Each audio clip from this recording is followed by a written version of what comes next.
ito, tumayo muna ang lahat at tayo ay manalangin. Sa ngalan ng Ama, ng Anak, ng Espiritu Santo. Amen. Ayan, bago magsiupo ang lahat, tayo ay magkakaroon muna ng paksa check. P. Pakipulot ng basura sa tapat ninyo. A. Ayusin ang pagkakahanay ng inyong mga upuan. K. Kalimutan muna ang mga paksa o mga bagay na walang kinalaman sa ating asignatura ngayong araw. S. Sikaping makinig at huwag maingay. At A. Aktibong makilahok sa ating talakayan ngayong araw. Ngayong maayos na ang lahat, maaari na kayong maupo. Ayan, muli magandang umaga. Ako si Binibini Hadaya Mendoza, ang inyong guro sa asignaturang Filipino ngayong araw. Binibini, maaari ko bang malaman kung mayroong liban niyo sa ating klase? Wala, mahusay. Ako ay naglagalak sapagkat nandito kayong lahat at nasa maayos na kalagayan. Bago tayo dumako sa ating talakayan, maaari pa tayo magbalik tanaw muna.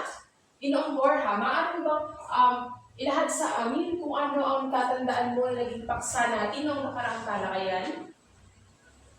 Mahusay, batid kung natuto kayo at natandaan ninyo na ang paksang tinalakay natin ay patungkol sa parabola. Na ibig sabihin ito ay isang kwento na hango mismo sa Biblia. Tama po yan.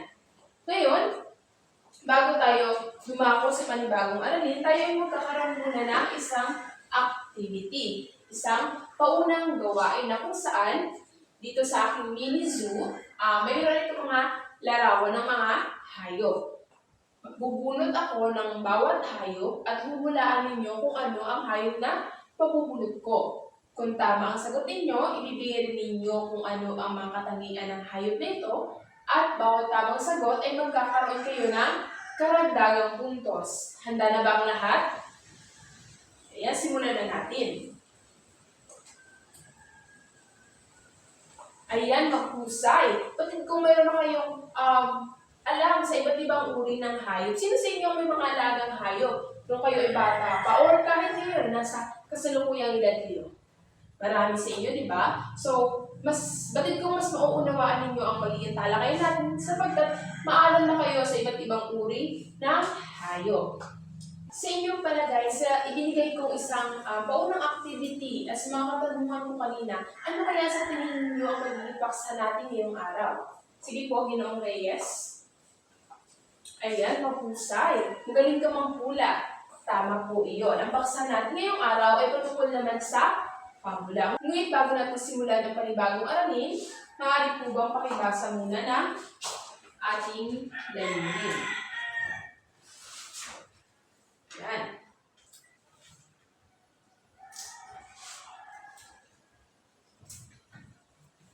Sa pagtatapos ng talakayan, inaasahan ang mga mag-aaral na magpamalas ng mga sumusunod. Una, nakikilala ang pabula bilang isang akdang pampanitikan. Pangalawa, nakakasulat bilang isang pangkat ng maikling pabula. At pangatlo ay napapahalagahan ang mga aral na makukuha sa pagbabasa ng pabula. Yan po yung magiging layunin o tunguhin natin sa ating paksa ngayong araw.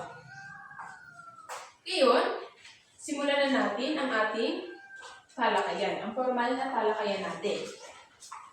Gaya na sabi ni Ginoong Reyes kanina, ang paksang ating tatalakayin ay patungkol sa pabula. Sino po ang mayroon ng paunang kaalaman kung ano ang pabula? Sige nga po. Ginoong Ortiz. Ayan, mahusay. Batid kung mayroon ka ng paunang kaalaman sa kung ano ang tatalakayin natin ngayong araw.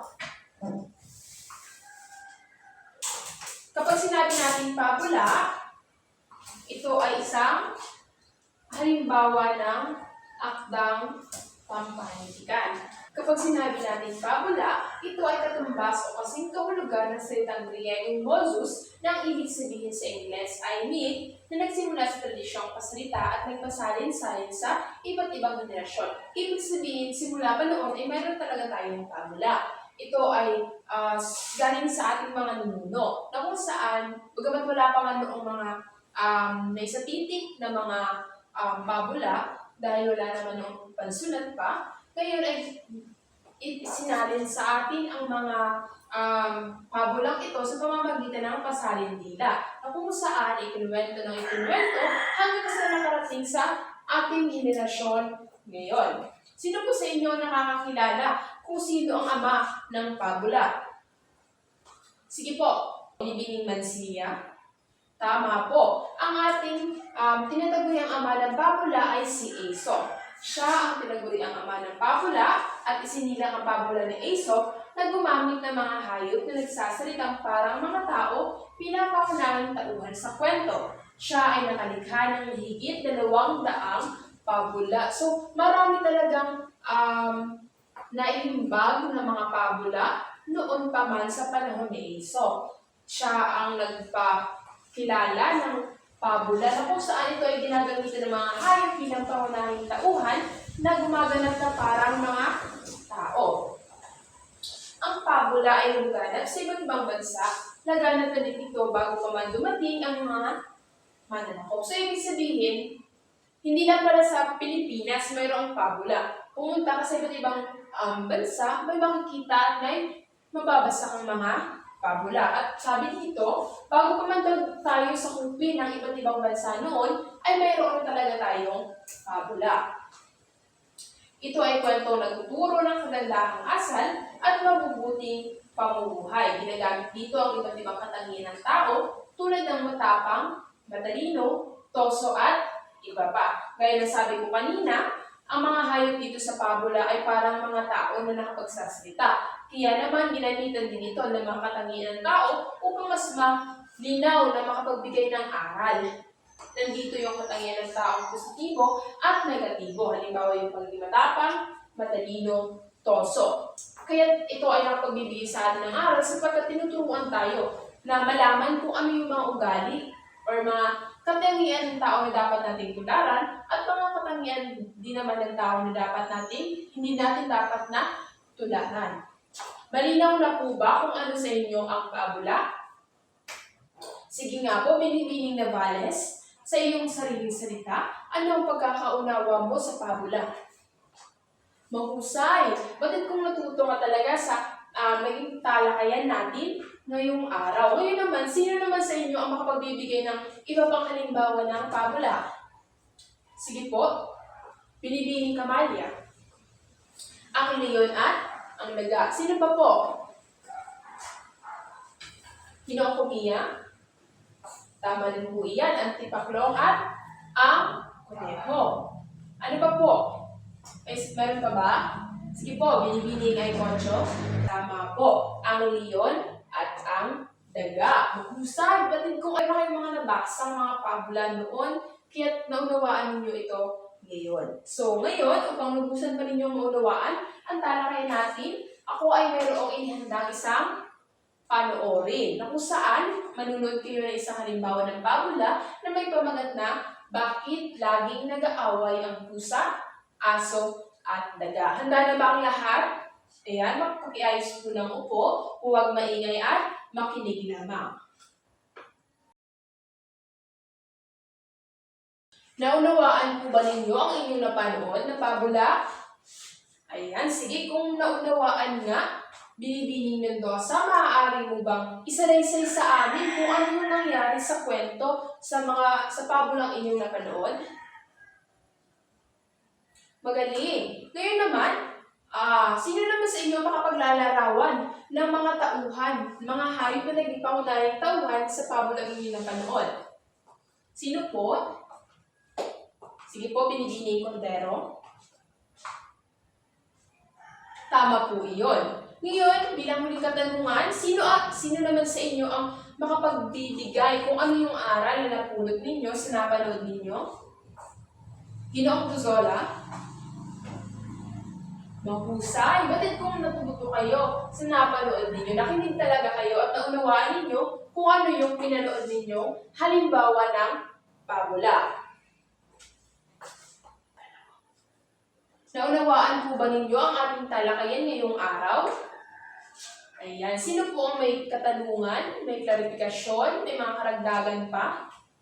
Ayan, wala na. Ngayon, muli po pakakatandaan, ang pabula ay isang akdang pampanitikan na hayop ang mga nagiging pangunahing tauhan. Pakakatandaan din po na magkaiba ang pabula at parabola. Bagamat pareho itong nagbibigay ng kagandahang asal at ng aral, ito po ay magkaiba. Kapag sinabi natin parabola, muli, ito ay mga kwento na hango mismo sa Biblia, at pagpabula naman, ito ay mga kwento na hayop ang mga pangunahing tauhan na gumaganap na parang tao. Malinaw na po ba?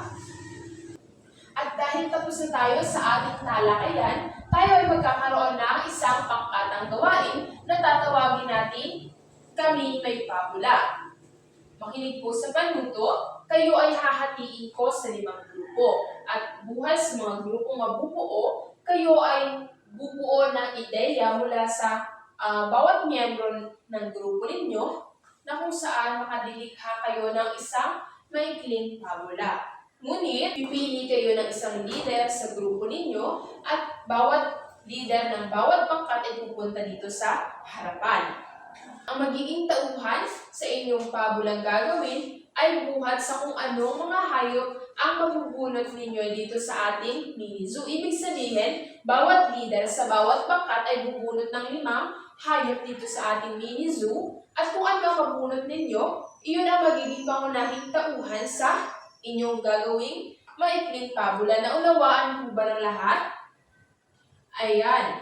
Maaari na kayong pumunta sa inyong kanya-kanyang grupo. Pero bago kayo magsimula, maaari po bang pakibasa muna ng pamantayan natin sa pagmarka upang magsilbing gabay ninyo sa pagbuo ninyo ng inyong maikling pabula. Ito po ang magiging pamantayan natin. At pagkatapos po ninyong makabuo, magkakaroon tayo ng maiksing pagtatanghal sa klase sa inyong nabuong maikling pabula. Ngayon, maaari po bang pakibasa ng pamantayan natin sa pagmarka? Sa nilalaman, ito ay may 35 puntos. Ang pagkamalikhain ay mayroon ng 35 puntos. At ang presentasyon niyo sa klase ay mayroon 30 puntos. Sa kabuuan, ito ay may 100 puntos. Malinaw na po ba? Ayan, kung malinaw na, maaari na kayong magsimula sa inyong gawain. Tapos na ba ang lahat? Ayan, mahusay. Ako ay natutuwa at nakita kong napakagagaling pala ninyo sa pag-arte. Tumayo po ang lahat at bigyan ninyo ng excellent clap ang inyong mga sarili. Ganito po iyon, 3 palakpak, 3 padyak, at ang galing. Ulitin po natin. Ang galing. Ayan, mahusay. Batid kong natuto kayo sa ating talakayan ngayong araw. Ngunit, upang malaman ko nga, ating subukin kung talagang natandaan ninyo lahat ng paksang ating tinalakay. Ngayon, kumuha po ng isang kapat ng papel at tayo ay magkakaroon ng maikling pagsusulit.